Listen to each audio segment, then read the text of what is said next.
Olá, irmãos e irmãs, saudações fraternas. Nós estamos juntos, ainda que separados, estamos em isolamento, é verdade, mas nós estamos unidos pela fé em Cristo, unidos na palavra eterna do nosso Deus, estamos unidos em oração, não é?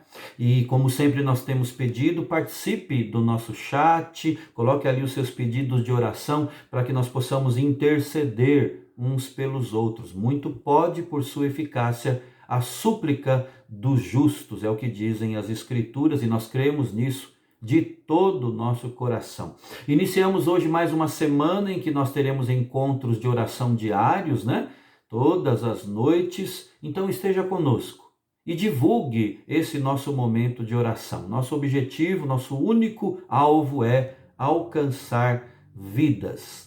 Vamos à palavra, irmãos? Vamos meditar juntos hoje sobre o seguinte tema: orando as promessas de Deus. E eu me baseio hoje num estudo da série Rede de Discipulado da Z3 Editora. O texto bíblico é o do segundo livro de Samuel, capítulo 7, versos 27 a 29.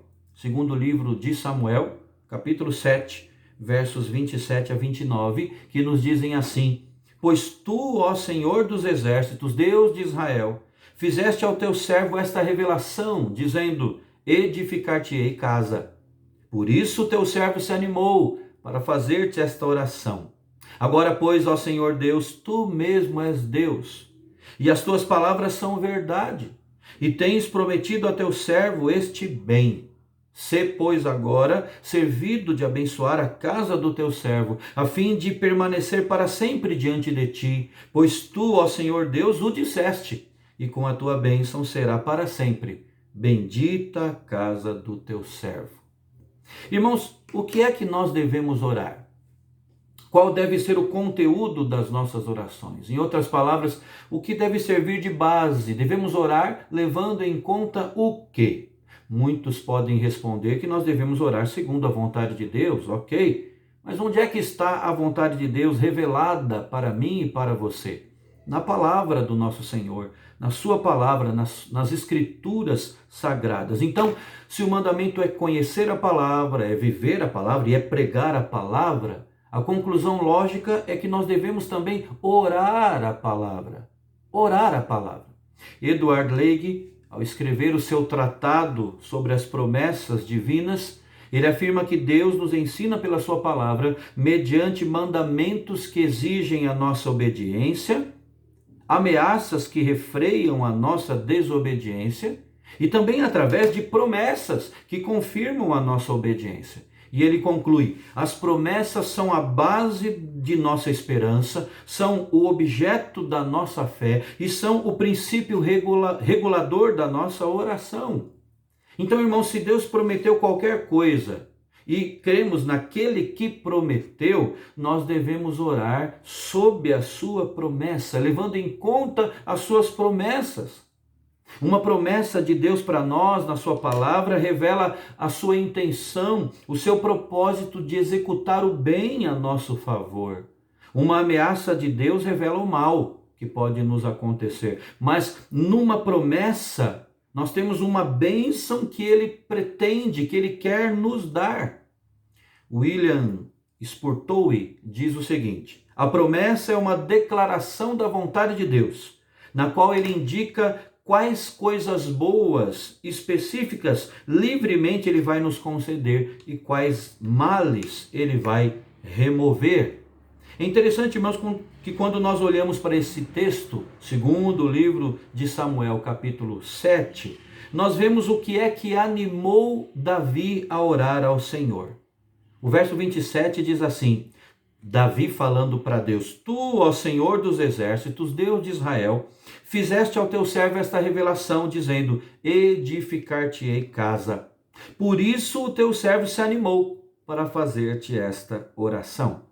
Veja, irmãos, que foi a palavra de Deus, foi a promessa do Senhor de que Deus iria edificar a casa, iria edificar a linhagem de Davi, que encorajou Davi a orar a Deus. Aquilo que Deus tinha dito serviu de ânimo, de injeção de ânimo para a vida espiritual de Davi e o colocou em oração.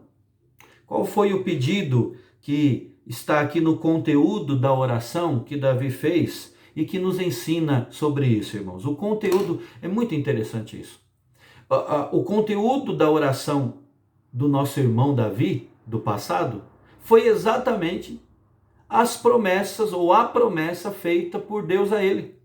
O pedido de Davi era o equivalente à promessa que Deus lhe havia feito, quando ele diz no verso 28, agora, pois, ó Senhor Deus, tu mesmo és Deus, as tuas palavras são verdade, tens prometido a teu servo este bem, então sê agora servido de abençoar a casa do teu servo, a fim de permanecer para sempre diante de ti. Repito, o conteúdo da oração dele era o equivalente ao que Deus já havia prometido. E eu pergunto a você, você já foi abençoado orando dessa forma?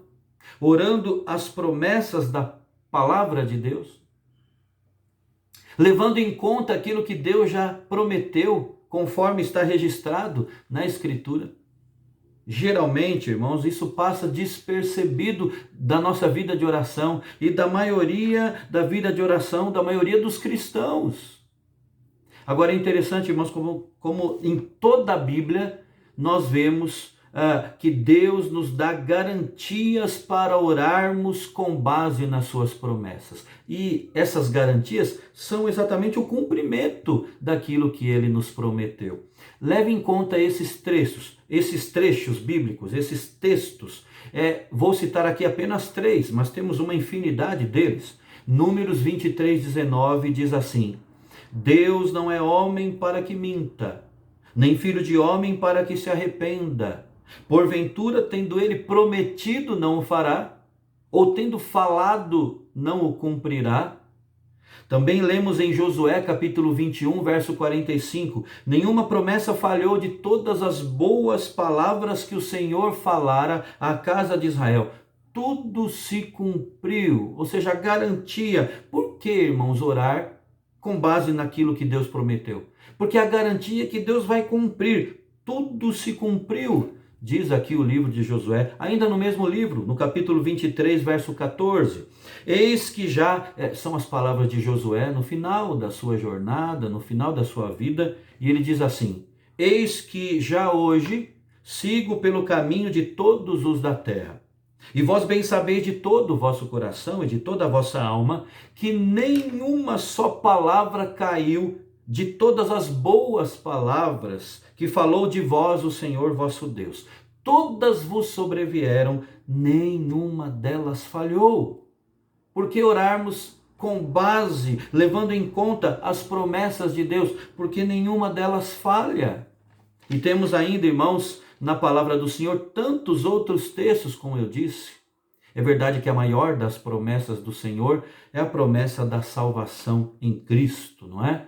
Atos 13, quando Paulo testemunha ali em Antioquia, ele fala sobre isso dizendo assim: nós vos anunciamos o evangelho da promessa feita a nossos pais, como Deus a cumpriu plenamente a nós, seus filhos, ressuscitando a Jesus.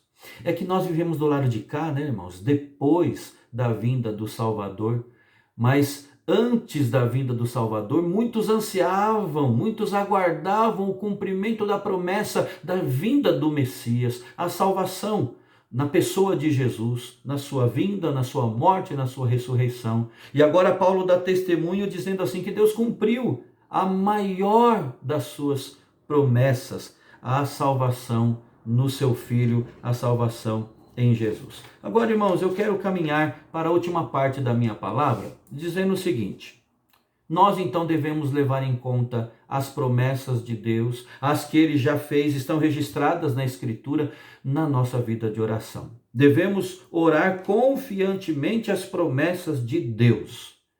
G.D. Watson, ele diz o seguinte: um empecilho à fé é olhar para as circunstâncias e não para as promessas imutáveis de Deus.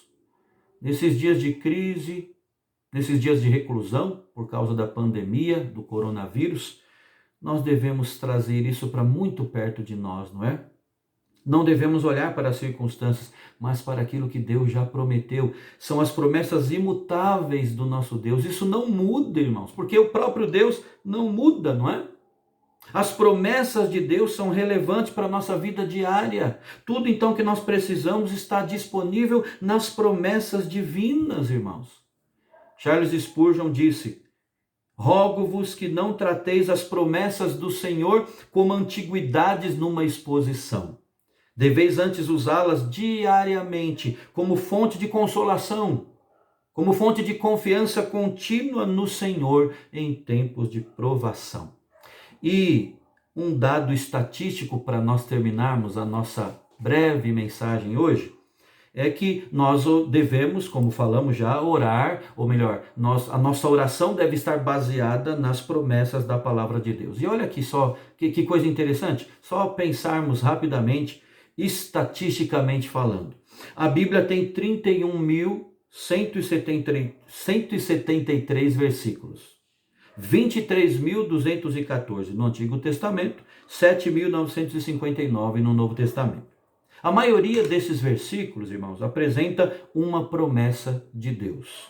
Segundo Everett Storms, ele pesquisou e ele disse que há 7.487 promessas de Deus ao homem, 2 promessas de Deus Pai para o Filho, 991 promessas de um homem para outro, 290 de homens para Deus, 21 promessas feitas por anjos aos homens, 1 de um homem para um anjo, 2 por um espírito mau ao Senhor, e 9 promessas falsas feitas pelo diabo. O total geral computado por Everett Storms são 8.803 promessas na Bíblia. 8.803 promessas. Se nós dividirmos, irmãos, essas 7.487 promessas de Deus ao homem por 365 dias, nós teremos mais de 20 anos de promessas diárias. Vamos orar com base nas promessas do Senhor para nós? Feche os seus olhos. Querido Deus, nosso Pai, te louvamos, ó Deus, porque a terra está cheia da tua bondade. E porque mesmo a crise que nos assola não consegue apagar, não consegue ocultar a revelação da tua bondade. Obrigado porque o Senhor está conosco, está ao nosso lado e caminha à nossa frente. Obrigado porque o Senhor peleja por nós. O Senhor trabalha por quem espera em ti. E muito obrigado, ó Deus, porque nós podemos orar com base naquilo que o Senhor já prometeu. Obrigado, ó Deus, pelas milhares de promessas registradas na palavra do Senhor. Dá-nos, ó Deus, consolo. Dá-nos, ó Deus, ânimo para orar. Dá-nos, ó Deus, coragem na oração. Dá-nos, ó Deus, força. Fortifica as nossas almas. Fortalece a nossa vida de oração.